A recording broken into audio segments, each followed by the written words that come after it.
Islam's call to evening prayer, and those whose daytime occupation is fighting and killing leave their shoes and guns outside to join the Imam in homage to Allah before rearming for tomorrow's next assault. Kurd is fighting Kurd, and their backers Iraq and Iran are watching.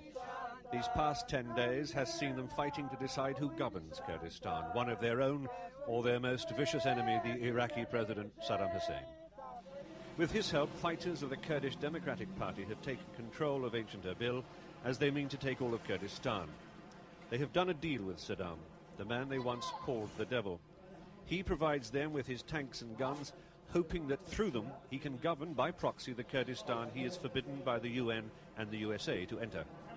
Which explains the presence of an Iraqi mechanized brigade dug in only 8 miles south of Erbil for what looks like a long stay, contradicting claims even now by the Americans and the French that they have withdrawn.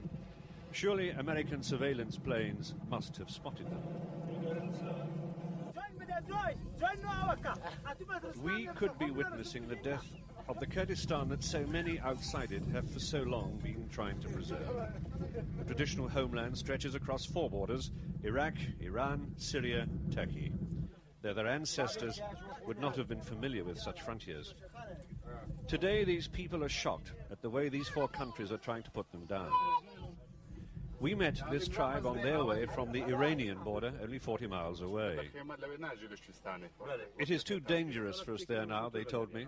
We are better protected up here in the mountains.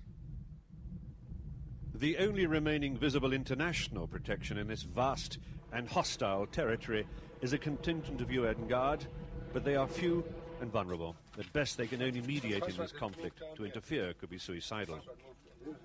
Al-Truish is a Kurdish refugee camp 3 hours' drive from the Turkish border.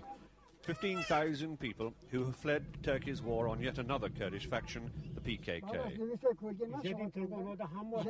All have their tales of families killed, villages burnt. We want peace, she said, but the killing will never finish. All of us will suffer. Perhaps once they felt safe here, now no. They're afraid the Turks will declare this a base for PKK insurgency and send in their special forces to empty it. If Turkey does attempt to clear this camp, then the last pretense of a safe haven will finally have been shattered.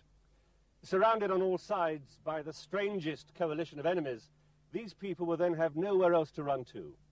And that great international cry of sympathy, "Save the Kurds," will have become an ever-diminishing echo.